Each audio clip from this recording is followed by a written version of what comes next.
Hi, this is Joshua Stallman from BrooklynComicShop.com, and we're here to do some more customizing. This time we're doing G.I. Joe, and I want to show you a faction of G.I. Joe you might not have been used to seeing, because these only really appeared in England at the very beginning of when G.I. Joe was becoming G.I. Joe. And this faction is called the Red Shadows. And the Red Shadows come from a part of publication history that preceded G.I. Joe and then was wrapped into G.I. Joe. And you can see that the Crimson Baroness, this is from the 2002 Crimson Strike. G.I. Joe convention exclusive figure. And you can see how she I like to throw her in this group faction because she is German and she has a very Nazi kind of sound to her cartoon version. And the Red Shadows actually stem from that kind of Nazi era influence. And that's how G.I. Joe originally was pitched, as Battle Action and then Action Force in 1982, showing the transition between a comic faction or comic enemy for Battle Action or Action Force, which was the Red Shadows, and how that transitioned into Cobra. So in 2010, I believe 2010, Hasbro paid homage to this earlier Cobra, preceded faction, and actually made toys that were based on the idea of the Red Shadows. But what they didn't do, or they didn't do correctly, is make a car for them to ride around in. And the perfect one presented itself to me when the Indiana Jones movie came out in 2000. I want to say 2008, and Hasbro decided for that line to do like kind of a classics line of Indiana Jones in throughout the several movies that were done. So what they released was a perfect car that was meant to be like a, when Indiana Jones is in the desert and you got the desert Nazis and their olive drab vehicles. But they released one that looked great. If you could recolor it correctly, you could have a little vehicle for G.I. Joe Nazis, which would be the Red Shadows. So I decided a very long time ago to buy one, and it sat in my closet for most of that time until the pandemic came, and guess what popped up on my to-do list? So I always wanted to recolor this drab olive car and make it part of the Red Shadow kind of vehicle. The only problem is going to be, of course, how I make my color decisions. Hasbro actually kind of pioneered a little bit of this. You can see the paint is kind of flaking off, and this can happen. Sometimes it adheres to plastic, not really fully, and it'll flake off on your hands. It should not do that to the plastic, but you can see that some of these spots are actually just flake from the bag. So I'm kind of in the middle of making my decision on how to exactly paint this, how I want it painted. Black and red are obviously the dominant colors. But as you can see, I purposely left this gray, the drab gray of the original version. I'm not quite sure if I want to go back and paint it black, and because I wasn't sure about it, I didn't paint it, because I can always go back and repaint. I don't want to have to play around if I make a wrong decision. So this is purposely left that gray color to see how it would look with black and red. And if I don't like it, then I'll go back in and paint it.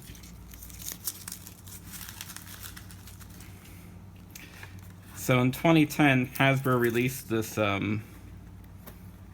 set for the G.I. Joe convention, which I think they stopped doing as of 2018 or 2019. But at that time, it was really popular for G.I. Joe collectors. And they released a version of this car that was like all red with like very few black highlights, and I thought it was the exact opposite of what it should be. It should pretty much be a black car with red highlights. And then they had this really gaudy Red Shadows logo, this logo, like right on the front here, which I thought was kind of taste. It really didn't have the kind of taste I wanted to have. I don't remember any Cobra vehicle having a giant Cobra symbol right on the hood. Although it's possible, but it's like they're in love with their logo.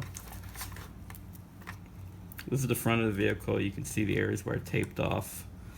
And I purposely wanted black, and I purposely wanted gray. This is the grill, so I wanted to keep this gray. I may go in and color this a silver paint. But I did want to see how it looked with gray, just to see if it was too different or whether I should go in with more black. I did a good job pressing in some of this tape. I mean, that's how you're going to get these sharp tape lines. You really have to be thorough about it. I don't anticipate the tape to be that difficult to get off the rest of it. Most of this stuff's going to peel away. Unfortunately, what I would have liked to have done is really disassemble this in as many parts as I could to get a cleaner paint. But the only screws I could get out the back were these two. So at least I can move this around some. The other screws, for some reason, were either in too tight, they weren't peeling off.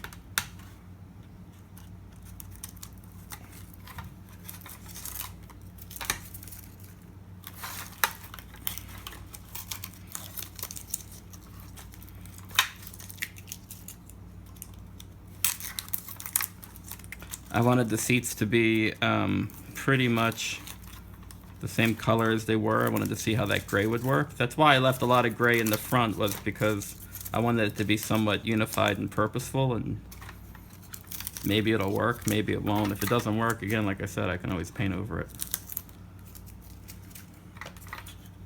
This is like $5 of tape here.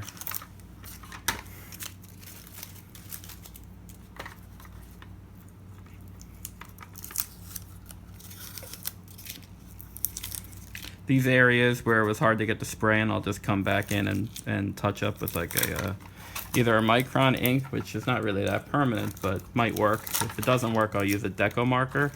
Deco marker is an oil-based marker, and I really don't like using them on plastic because they are not, it's not really clear how they're going to react. Now, in the case of some of this overspray that you're seeing here, I may just go in with some acetone and a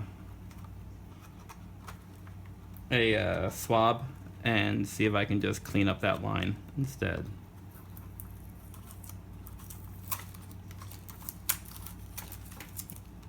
This is going to make a cracking sound when it goes down because that's how it's constructed from the inside.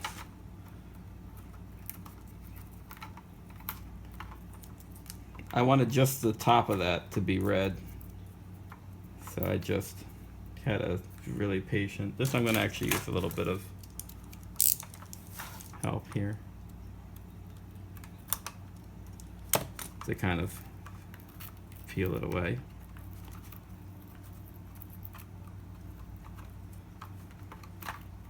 This is also pretty delicate, so I don't want to be too rough with it because I don't want to bend it out of shape.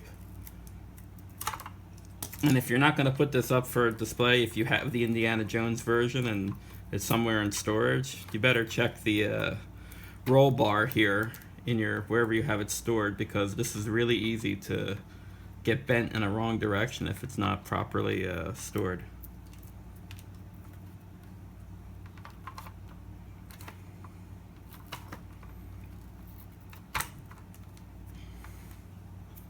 I do have the screws. I'm not going to put them in, but the screws will go back in the bottom here, and this will shape up. You can see how this is starting to look.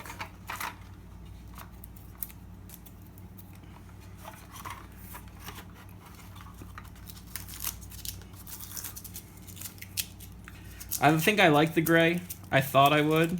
I'm not really sure 100%, but I'm now leaning in that direction.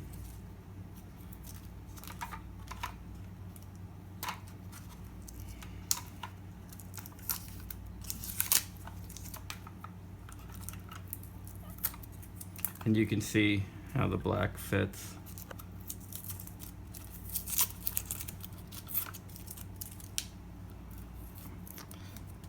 This I'll probably go in and clean up a little bit, this little overspray here. I had to actually tape all the inside of the Jeep to get a clean line at the bottom. I'm sure there's an easier way to do this, but it's basically creating a shield that you spray over so that the areas that you want to stay hidden. Like I wanted this to be black, so I came in, I sprayed the area black, I taped it out, and then I had to tape over it again when I wanted the top part to be red. So, like I said, it's $5 worth of tape, but if you do it correctly, it should come out good. We're almost done with this. So here I made some, looks like I made an oversight in the taping. This is actually on the plastic, so I'll just come in and clean that up. But still coming out pretty good. I taped over this part, so I could have like a little bit of the metal shine through from the original plastic. I try to keep as much as the original plastic as possible because I just feel like that makes it that much more authentic.